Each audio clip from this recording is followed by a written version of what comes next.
사랑하는 성도 여러분, 여러분들 중에 사랑하는 자녀들이 올바른 말을 잘 듣지 않으면 어떻게 하시나요? 혹시 여러분의 남편이나 부인이 올바른 일을 하지 않고 잘못된 길로 간다면 어떻게 하시나요? 처음에는 조용히 불러서 왜 이러한 잘못을 하는지 물어볼 것 같습니다. 그리고 잘못된 것이 무엇인지 스스로 알 수 있도록 노력합니다. 때로는 안 하겠다는 다짐을 받기도 합니다. 제가 알고 있는 어떤 남편은 교회를 다니지만 술을 좀 하셨습니다. 꼭 술로 그런 것은 아니지만 간이 좋지 않아서 병원에 입원하셔서 치료도 받았습니다. 병원에서 퇴원한 후 얼마간은 술을 절대 먹지 않는다는 약속도 하셨고 또 마시지 않으셨습니다. 시간이 몇 년 흐르고 건강은 잘 회복되었습니다. 그런데 사업 등으로 인하여 스트레스 등을 받게 되고 다시 술 친구들을 만나게 되고 해서 술을 조금씩 마시게 되었습니다. 이 사실을 알게 된 부인과 자녀들은 술을 마시면 죽는다고 매우 강하게 부탁을 했습니다. 그러나 그 말을 듣지 않고 계속적으로 몸을 잘 관리하지 못해서 먼저 죽음을 맞이하는 경우가 있었습니다. 어떤 부모들은 자녀가 부모의 말을 듣지 않는다고 해서 사랑의 매라고 해서 체벌을 하기도 합니다.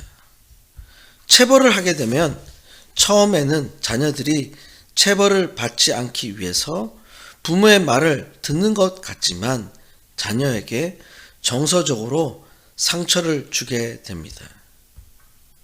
심리학자들에 의하면 사랑하기 때문에 체벌과 같은 폭력은 잘못된 행위라고 지적하고 있습니다.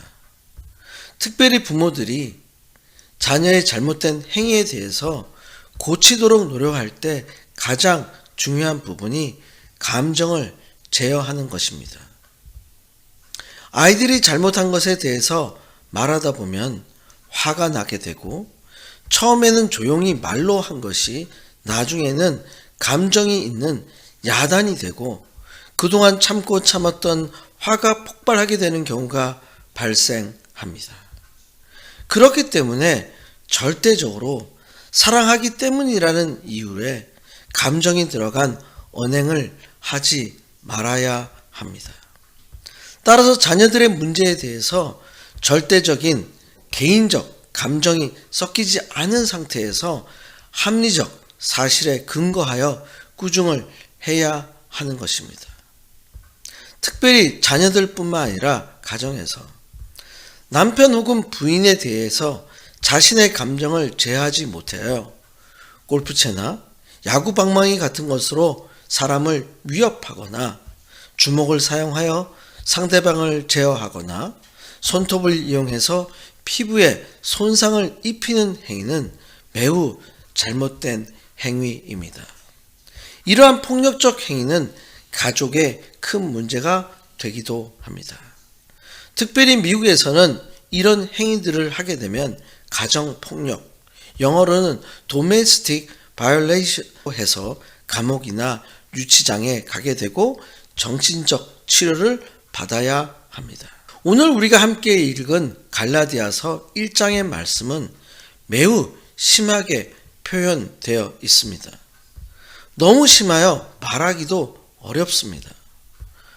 오늘 말씀의 제목은 저주를 받을지어다입니다.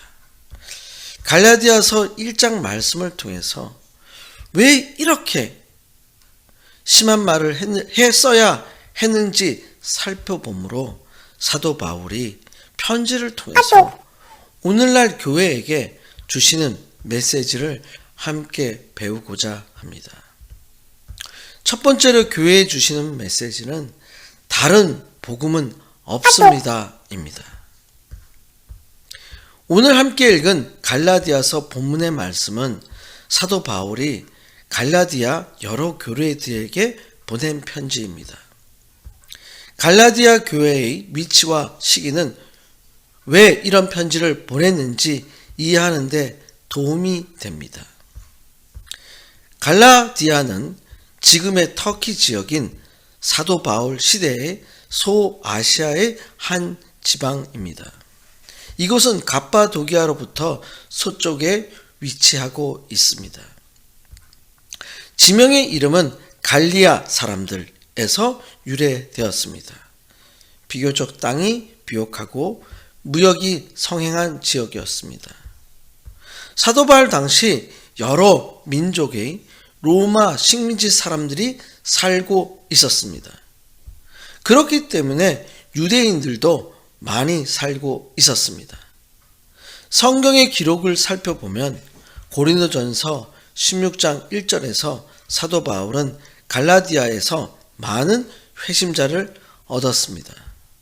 사도행전 16장 6절에서 사도 바울은 AD 51년에서 52년에 처음으로 갈라디아를 방문했습니다. 그리고 사도행전 18장 23절에서 볼 때 두 번째 방문을 하였습니다. 그 이후에 갈라디아서를 기록한 것으로 추측할 수 있습니다. 처음에 방문했을 때 갈라디아 사람들은 사도 바울을 하나님의 천사로 받아들이고 기쁘게 복음을 수용했습니다. 이렇게 생성된 갈라디아 교회의 대부분의 신자들은 아마도 이방인이었던 것으로 추측합니다. 그 후 3, 4년이 지나서 예수를 믿는다고 주장하는 유대주의 교사들이 그들에게 나타났습니다. 그리고 바울의 사도적 권위를 부인하였습니다. 바울이 전도한 복음에 대하여 의심을 가지게 했습니다. 그리고 유대교 교사들은 이방인 개종자들에게도 유대인의 관습, 즉 할례나 모세의 율법의 행위를 지키도록 요구하였습니다. 이것을 사도 바울이 갈라디아를 떠난 후 유대교 선동자들이 와서 구원은 그리스도의 믿음으로 오지만 그 위에 유대인의 의식을 지켜야 한다고 가르쳤던 것을 알게 되었습니다. 즉 갈라디아의 이방 개종자들이 완전히 유대인처럼 되지 못하면 구원을 받지 못한다고 주장한 것입니다. 이것은 유대교의 의식과 기독교를 혼합시킨 것이라고 할 수 있습니다. 이것을 알게 된 바울은 이러한 심각한 문제를 해결하기 위해서 갈라디아서를 기록하였습니다. 사도 바울은 갈라디아의 교회의 여러 사람들이 오직 예수 그리스도를 통한 복음의 진리를 버린 것을 책망하였습니다. 사도 바울은 자기 자신이 예수 그리스도로부터 직접 권위와 사도직을 받았음을 설명함으로써 자신의 사도됨을 변호하였습니다. 사도 바울은 사람이 율법의 행위와 상관없이 오직 믿음으로만 의롭게 된다는 복음과 구원의 기본 진리를 갈라디아서를 통해 제시했습니다.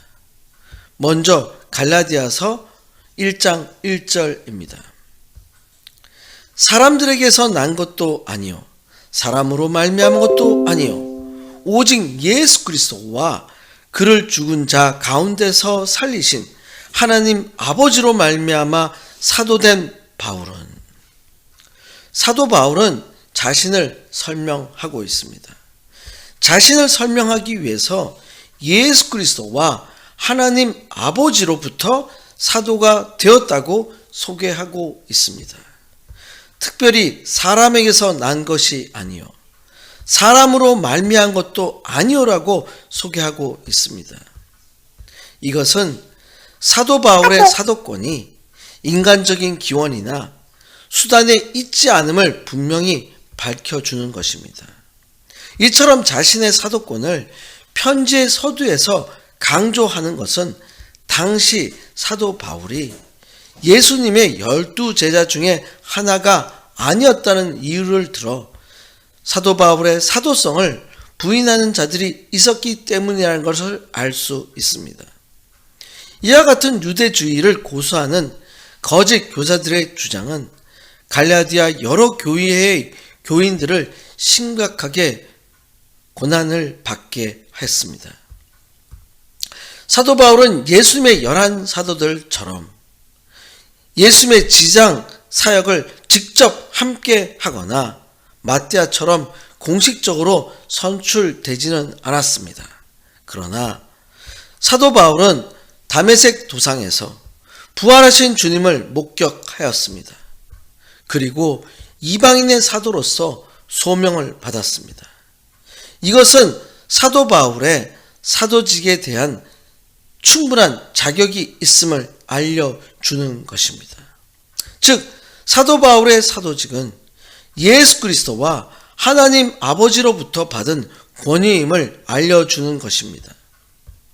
특별히 죽은 자 가운데서 그리스도를 살리신 하나님을 기록하고 있습니다. 사도 바울은 사도직은 예수 그리스도의 부활에 근거하고 있음을 밝히는 것입니다.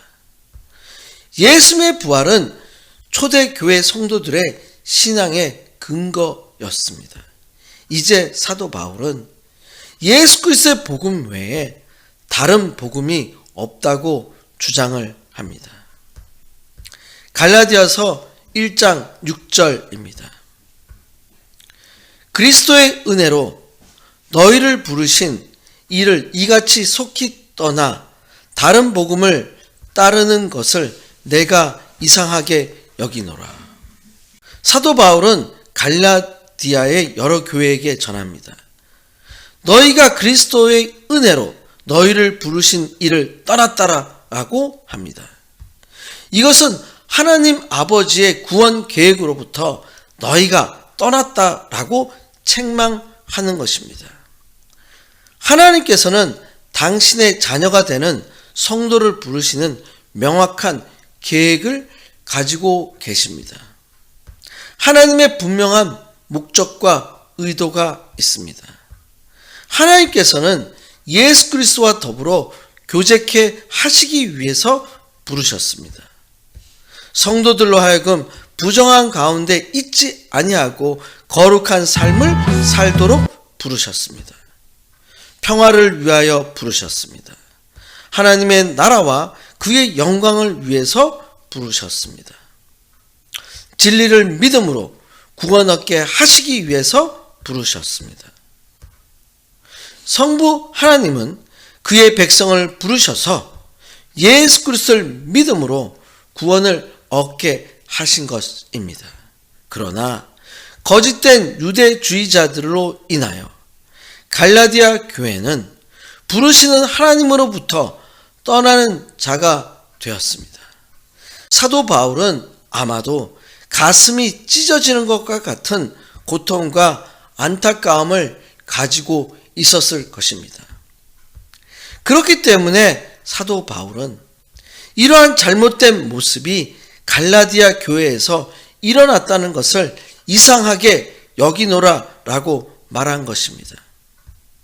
이것은 갈라디아 교회의 성도들이 유대주의를 추종하는 자들로 인하여 하나님을 떠나 그리스도와의 교제를 잃어버리게 되고 하나님께서 부르신 거룩한 삶과 하나님 나라의 영광과 진리를 버리고 예수 그리스도의 구원으로부터 떠난 자가 되었다는 것을 책망하는 것입니다. 다시 사도 바울은 말합니다. 갈라디아서 1장 7절입니다. 다른 복음은 없나니 다만 어떤 사람들이 너희를 교란하여 그리스도의 복음을 변하게 하려 함이라. 그렇기 때문에 사도 바울은 직접적인 표현을 합니다. 다른 복음은 없다. 사도 바울은 오직 예수 그리스도를 통한 구원의 복음, 복음의 절대성과 유일성을 강조하는 것입니다. 사랑하는 성도 여러분, 예수 그리스도 외에 다른 복음은 없습니다. 오직 예수 그리스도가 유일하신 복음입니다. 오직 예수 그리스도를 믿음으로 구원을 받습니다. 사랑하는 성도 여러분의 삶에서도 오직 예수 그리스도만을 믿음으로 구원을 받으시길 축원드립니다. 믿음으로 함께 아멘해 보시길 축원드립니다. 아멘. 두 번째로 교회에 주시는 메시지는 다른 복음을 전하면 저주를 받습니다 입니다. 저주는 다른 사람에게 재앙이나 불행이 일어나도록 바라는 것입니다. 저주가 어떤 나쁜 의도를 가지게 되면 아주 나쁜 행위라고 할 수 있습니다. 이런 단어를 사도 바울이 사용을 합니다. 갈라디아서 1장 8절입니다. 그러나 물이나 혹은 하늘로부터 온 천사라도 우리가 너희에게 전한 복음 외에 다른 복음을 전하면 저주를 받을지어다. 사도 바울은 마치 죽을 각오를 한 것처럼 결심을 한 것 같습니다. 하늘로부터 온 천사라도 다른 복음을 전하면 저주를 받는다라고 하였습니다. 아마도 이것은 유대교 율법주의자들이 이방인 그리스도인들에게 거짓의 율법을 강조하면서 천사에 대해서도 가르친 것 같습니다. 이것은 일반적으로 유대인들의 사고에 천사들이 율법의 중보자로 여겼던 것이기 때문입니다. 사도 바울은 그릇된 사상을 가지고 복음을 왜곡시키려는 시도에 대해서 도무지 용납될 수 없음을 단호하게 강조하고 있습니다. 1장 9절에도 연속됩니다. 우리가 전에 말하였거니와 내가 지금 다시 말하노니 만일 누구든지 너희가 받은 것 외에 다른 복음을 전하면 저주를 받을지어다. 누구든지 다른 복음을 전하면 저주를 받을지어다. 사도 바울은 8절에 이어 저주를 반복합니다. 성경에서 말하는 저주는 하나님께로부터 버림을 받는 것입니다. 마치 우상이 파멸되는 것과 같은 저주입니다. 이것은 우상이 파괴되는 것처럼 멸망을 받게 되는 것입니다. 특별히 9절에서 사도 바울은 누구든지라고 다른 복음을 전하는 모든 자를 지칭하고 있습니다.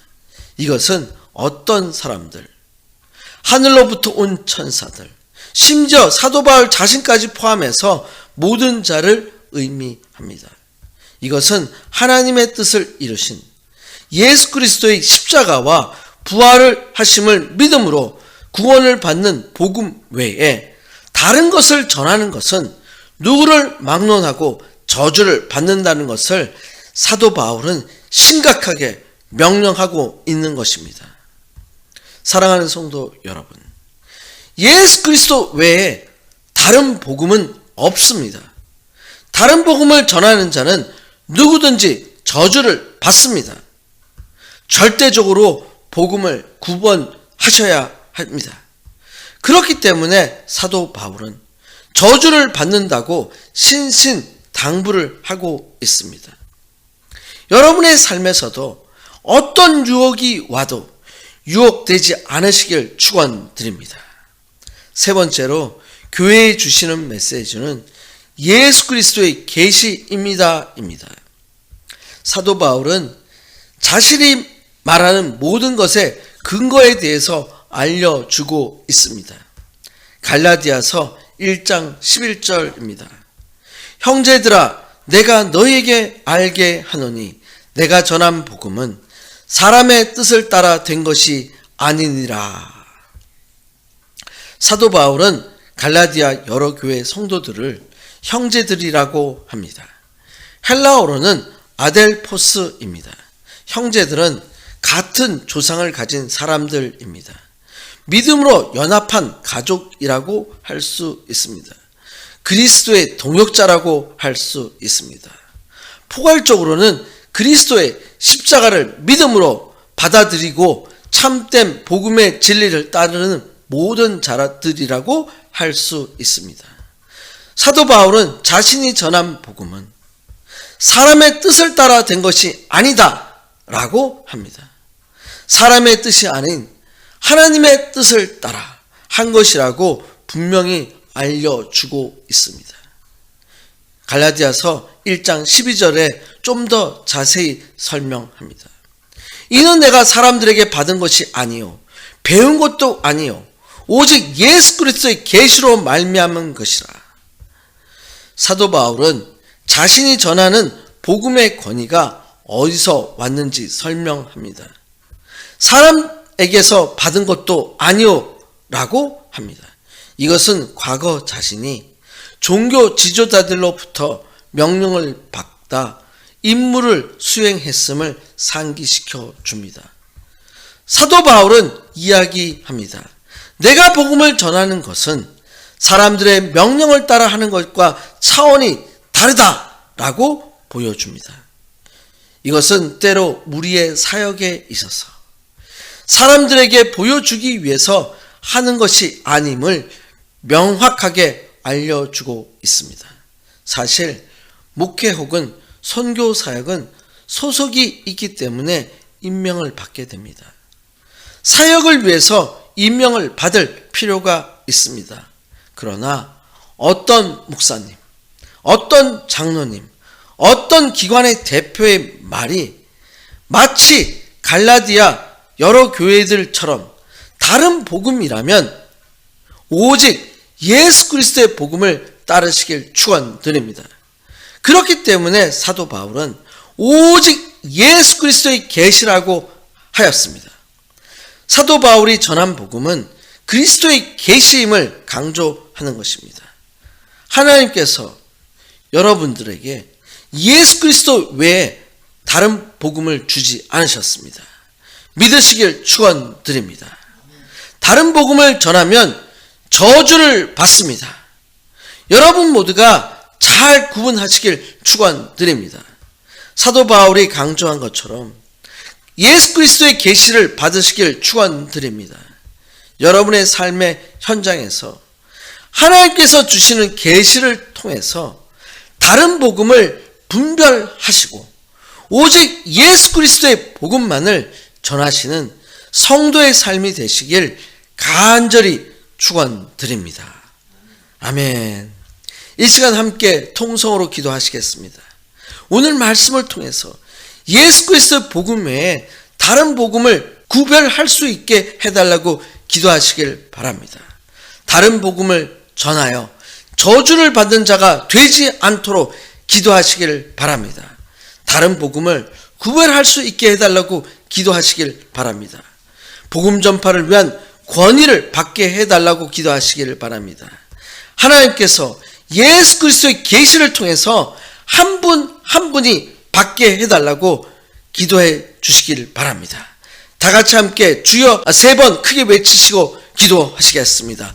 주여 주여 주여. 오늘 말씀을 통해서 저희들에게 주시는 메시지를 저희가 배웁니다. 아버지 하나님께서 저희들에게 주시는 메시지가 있습니다. 저희들에게 권위를 주심을 저희가 배웁니다. 그리스도 예수 그리스도의 복음 외에 다른 인간의 생각과 다른 복음을 전하는 것은 율법주의와 같은 그런 어떤 행위를 해야지만 구원을 받는다는 다른 복음을 전할 때 저희가 저주를 받을 수 있습니다. 저희가 하나님의 복음을 구분할 수 있는 저희가 될 수 있도록 인도하여 주시옵소서. 저희들의 삶에서 구분하고 정말로 저주를 받지 않도록 노력하는 저희가 될 수 있도록 인도하시고 저희들의 삶에서 하나님의 계시를 예수 그리스도를 통한 계시를 받고 세상에 행하여 담대히 전할 수 있는 저희가 될 수 있도록 인도하여 주시옵소서.